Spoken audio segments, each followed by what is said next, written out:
এই ভারতবর্ষের মুসলমানরা বেশি কোরআনকে অবমাননা করেছে, বেইজ্জতি করেছে। আর একটা কথা বলে দিচ্ছি, এই মা বোনেরা, আচ্ছা আছে আছে মেয়েরা আছে, এই মা বোনেরা, ইমাম সাহেবের কাছে মুরগি জবাই যদি করতে এনেছো তোমাদের একদম শেষ হয়ে যাবে। মুসলমানের বাচ্চা, ইমাম সাহেব এরকম মুরগি জবাই করার জন্য লজ্জা করে না? জাতির কলঙ্ক, সমাজের কলঙ্ক। এই মুরব্বীরা বলে যাচ্ছি, নিজের বাড়ির মুরগি নিজে জবাই করবে। কি বলে জবাই করবে? বিসমিল্লাহি আল্লাহু আকবার। তোমার মুরগি তুমি জবাই করবে, তোমার বাপের চাকর আছে, ইমাম সাহেব মুরগি জবাই করবে? এই ছেলেরা কোনদিন ইমাম সাহেবের কাছে মুরগি জবাই করতে নিয়ে যাবে না। এ মুসলমানের বাচ্চা, এরা মুরগি জবাই করতে ভয় পায়, আর ভোটের সময় ভাই ভাইকে ছুরি মারতে ভয় পায় না।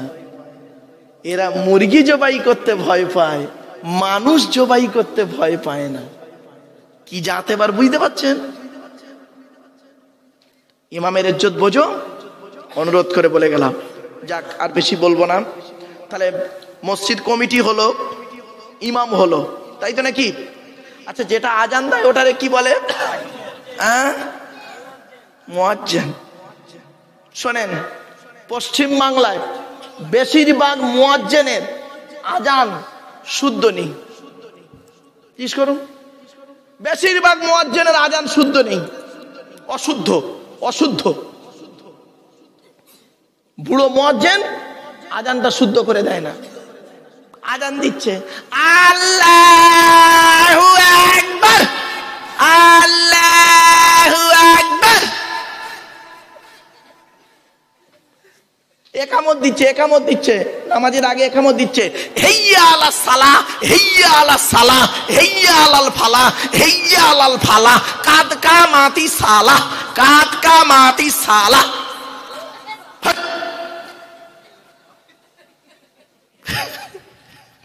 বাস্তব কথা বলছি। এজন্য দায়িত্ব হলো মুয়াজ্জিনদের বলে যাচ্ছি, বাপ আজানকে শুদ্ধ করে নেবেন, শুদ্ধ করে নেবেন। তাহলে ইমাম গেল, মুয়াজ্জিন গেল, এবার আসছি কমিটি হলো। এবার যারা নামাজ পড়ে ওটাকে, ওগুলোকে কি বলে? মুসল্লি। দেবো দেবো দেবো। এই দেখেন, এই মসজিদে দেখবেন প্রায় মসজিদে আছে, এই মসজিদে আছে কি তা আল্লাহ ভালো জানে, আমি জানি না, হুজুর জানে, যাই ইমাম সাহেব লোক, উনি বোঝে ভালো, আমি তো এখানকার লোক নয় বাপ। প্রায় মসজিদে আছে, কেন আমার কপালে গোটা কত জুটে ছিল, বুঝতে পারছেন?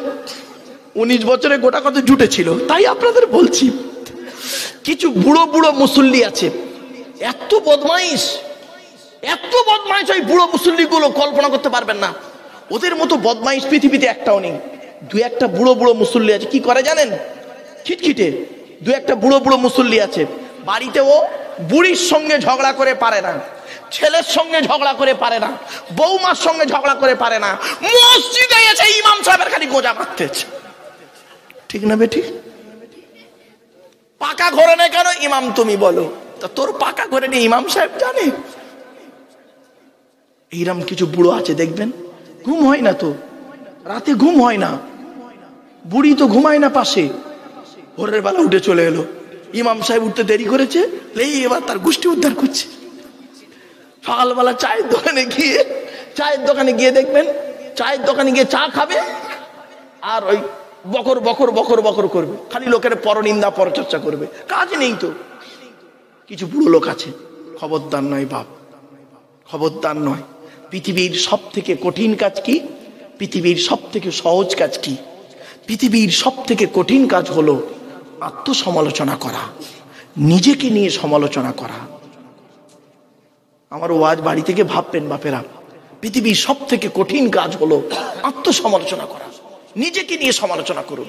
আমি কি একজন মানুষ? আমি মানুষ হতে গেলে আমার কি কি প্রয়োজন? আমার মধ্যে কি সেই জিনিসগুলো আছে? নিজেকে খুঁজে বের করুন। যদি আপনার মধ্যে থাকি, তাহলে আপনি একজন স্বর্গীয় মানুষ, জান্নাতি মানুষ। পৃথিবীর সব থেকে কঠিন কাজ হলো আত্মসমালোচনা করা। আত্মসমালোচনা করলে নেকি হয়। আর পৃথিবীর সব থেকে সহজ কাজ হলো পর সমালোচনা করা। পর সমালোচনা করা, এটা করলে গোনাহ হয়, গোনাহ হয়।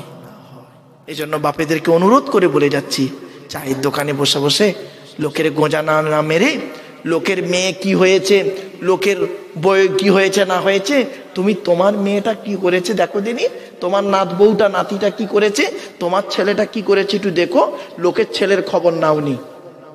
ঠিক না বেঠিক? অনেকে দেখবেন কিছু লোক আছে হয়তো গরিব ছেলে নতুন চাকরি পেয়েছে, পেয়ে একটা পাকা ঘর বাঁধতেছে, চায়ের দোকানে গিয়ে ওর গোষ্ঠী উদ্ধার করতেছে। ঘর বাঁধতে দেখেছিস এমনি 2 নম্বরি মাল আছে জানিস, লাও, শুরু হয়ে গেল। খবরদার নয়। লোক বিবেকানন্দ একটা কথা বলতেন, স্বামী বিবেকানন্দ একটা কথা বলতেন, শুনে নিন। লোকে কি হয়েছে, কি দেখেছে, কি শিখেছে, এটা বড় কথা নয়, তুমি নিজে কি হয়েছো, কি দেখেছো, কি শিখেছো, এটাই মূল ম্যাটার। ঠিক না বেঠিক? এই জন্য আপনাদেরকে আমি অনুরোধ করে বলে যাচ্ছি, বাপ সেকেন্দার নগরের মা বোনেদেরকেও বলে যাচ্ছি, হাতে ধরে পায়ে ধরে বলে যাচ্ছি, একটু সচেতন হন। চলুন এগিয়ে যাচ্ছি। আল্লাহর ঘর সম্পর্কে 2-1 কথা আপনাদেরকে বললাম, আল্লাহ সম্পর্কে 2-1 কথা আপনাদেরকে বললাম, নবী সম্পর্কে 2-1 কথা আপনাদেরকে বলবো। তারপরে আর কতক্ষণ হবে হুজুর? আর একটু হবে, বন্ধ করে দেবো বাবা, আর একটু হবে না বন্ধ করে দেবো? আর একটু হবে? হ্যাঁ হবে। একবার তাকবীর, নারায়ে তাকবীর, নারায়ে তাকবীর। আমি কিন্তু বাবা এতক্ষণ পর্যন্ত আপনাদেরকে মিষ্টি মিষ্টি কথাগুলো বলেছি। এবারে যে ওয়াজটা হবে টেরা বাঁকা ওয়াজ হবে, গরম গরম ওয়াজ হবে। অসুবিধা হবে না তো? ঠিক আছে। এই দেখেছেন গরম গরম ওয়াজ করবো, এ উঠে পালাচ্ছে, ও যায় না। আসবে তো নাকি না জনম যাওয়া যাচ্ছে? ও আসবে, চিন্তা নেই আজ আজকে। চলো একবার দরুদ শরীফ, আল্লাহুম্মা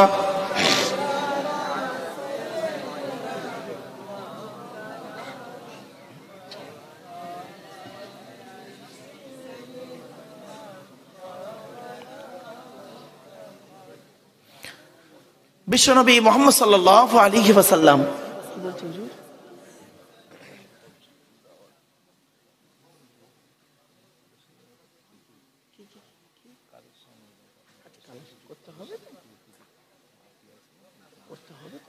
ঠিক আছে ইনশাআল্লাহ, চিন্তা নেই। চলেন বাপেরা, ও সে চিন্তা নেই, ও মনে আছে, চিন্তা নেই বাপ। বলিনি, সহজ প্রশ্ন দিয়েছে একটা ভাই যে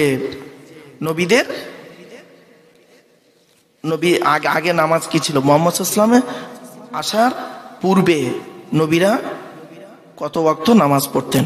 ক্লিয়ার? এক একটা নবীর প্রতি এক একটা ওয়াক্তের নামাজ এসেছিল, ঠিক আছে?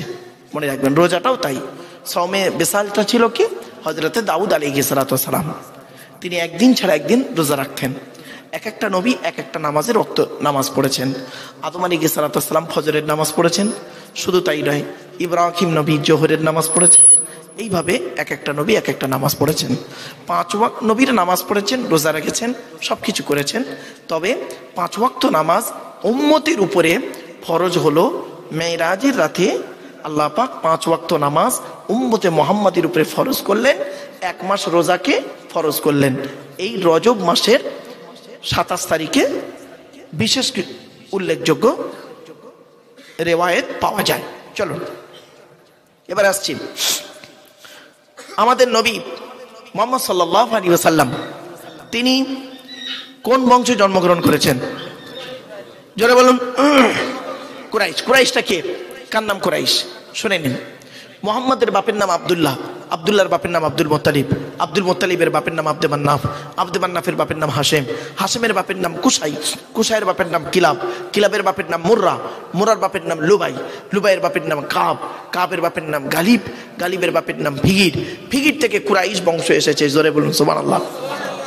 নবীর বাপের নাম আব্দুল্লাহ, মায়ের নাম আমিনা, দাদার নাম আব্দুল মুত্তালিব, দাদির নাম হলো নেতিলা বিনতে খব্বাব, ব্র্যাকেটে ফতেমা, কেউ বলেছেন সামিরা। নবীর নানার নাম আব্দুল ওয়াহাব জুহরি, নবীর নানির নাম বারিরা বা বাররা, নবীর দুধমার নাম হালিমা, নবীর দুধ বাপের নাম হারেস, নবীর দুধ ভাইয়ের নাম আব্দুল্লাহ, নবীর বাপের নাম আব্দুল্লাহ, নবীর দুধ ভাইয়ের নাম আব্দুল্লাহ, দূরে যেন এক করে ফেলবেন না। নবীর জন্ম 570 খ্রিস্টাব্দে। ইংরেজি কি মাস ছিল? 29শে আগস্ট। আরবি মাস ছিল রবিউল আউয়াল মাস, 12 তারিখ, মতান্তরে 9 তারিখ। সোমবার 24 তারিখের সময় আরবের মক্কা নগরে কুরাইশ বংশে নবীর জন্ম। নবীর বাপেরা হলো 10 ভাই, নবীর মায়েরা হলো 19 বোন। নবীর বাপেরা ক ভাই? 10 ভাই। নবীর 9টা চাচা ছিল, 18টা খালা, 6টা ফুপু, 7টা ছেলে মেয়ে। এগুলো মাথায় রাখুন। নবীর 9টা চাচার নাম কি? বড় চাচার নাম হলো হারেস, কি বললাম? হারেস, জুবাইর, মুকাইম, ফাইদাক, জাইদাক, আবুল আহাব, হামজা, আব্বাস, আবু তালেব, নবীর বাপ আব্দুল্লাহ। জোরে বলুন সুবহানাল্লাহ। কই আবু জাহালের নাম তো এখানে নেই। আবু জাহাল নবীর নিজের চাচা নয়, খবরদার বলবেন না আবু জাহাল নবীর চাচা। জানে না তাই বলে ফেলে আবু জাহাল নবীর চাচা। চলো তাহলে আবু জাহালের পরিচয়টা কি? আবু মানে পিতা, জাহাল মানে মূর্খ, মূর্খের পিতা। ওর অরিজিনাল নাম হলো আমির বিন হিসাম। ওর বাড়ি হলো সিরিয়ায়। ওর বাপ হলো একজন মেথর, মা হলো চরিত্রহীনা নারী। নবী ও লানতের সার্টিফিকেট দিলেন, মূর্খের পিতা। ক্লিয়ার? চলো এবার আসছি। নবীর ছেলে মেয়ে হলো 7টা, 3টে পুত্র সন্তান, 4টে কন্যা সন্তান। 3টে পুত্র সন্তানের নাম কি? বড় ছেলেটার নাম হলো কাসেম, কি বললাম বাবা? কাসেম। মেজো ছেলেটার নাম হলো তাহির বা তৈয়েব। ছোট ছেলেটার নাম হলো ইব্রাহিম, যেটা মারিয়া কিপ্তিয়ার পেটে এসেছিলেন। 4টে কন্যা সন্তান, তাদের নাম কি? বড় মেয়েটার নাম হলো জাইনাব, উম্মে কুলসুম, রোকেয়া। ছোট মেয়েটার নাম হলো ফতেমা। আপনারা জানেন ফতেমার সঙ্গে নবীজি আলীর বিবাহ দিয়েছিলেন, তাই তো নাকি? যাদের গর্ভে 2 বিখ্যাত সন্তান হাসান হোসাইন। চলুন